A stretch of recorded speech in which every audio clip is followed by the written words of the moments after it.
अस्सलामुअलैकुम। आज मैं आपके साथ फ़ालसे की शरबत की रेसिपी शेयर कर रही हूँ। फ़ालसे का शरबत गर्मियों के लिए बहुत ही ज़्यादा मुफीद है। जब तक फ़ालसा सीज़न में है ज़रूर इसका इस्तेमाल कीजिए। आजकल वैसे भी कराची में बहुत ज़्यादा गर्मी है और रमज़ान भी है, तो इफ़्तार में इसका इस्तेमाल कीजिए। तो आइए शुरू करते हैं। सबसे पहले मैंने एक पाव फ़ालसों को लेकर धो लिया है और अब मैं इन्हें पानी में भिगो कर रख रही हूँ तकरीबन 1 घंटे के लिए। दूसरी तरफ मैंने एक पैन में 1 कप पानी और इसमें आधा कप चीनी शामिल कर कर कुक किया है। बस इतनी देर कुक करना है कि चीनी डिज़ोल्व हो जाए। हमें इसकी चाशनी का 1 तार या 2 तार नहीं बनाना, सिर्फ चीनी को डिज़ोल्व करना है। आप चाहें तो ये चाशनी एक दफ़ा बनाकर आप रख सकते हैं और इसे बाद में भी आप यूज़ कर सकते हैं।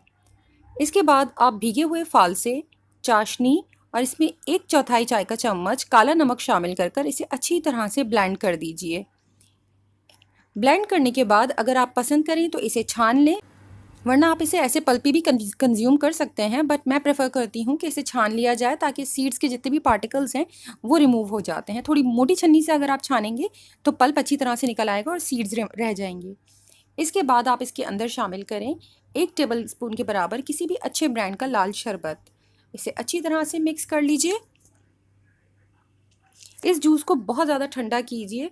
ग्लास में भी पहले आप बहुत सारे आइस क्यूब्स डालिए। मैं नहीं शो कर सकती क्योंकि लोड शेडिंग की वजह से मेरे पास आइस क्यूब्स अवेलेबल नहीं है, लेकिन आप इसमें बर्फ़ ज़रूर ऐड कीजिएगा और इसे अपने इफ्तार का हिस्सा बनाइए। अगर आपको ये रेसिपी पसंद आए तो प्लीज़ मेरे चैनल को सब्सक्राइब करें, लाइक शेयर और कमेंट करना ना भूलें। Thank you.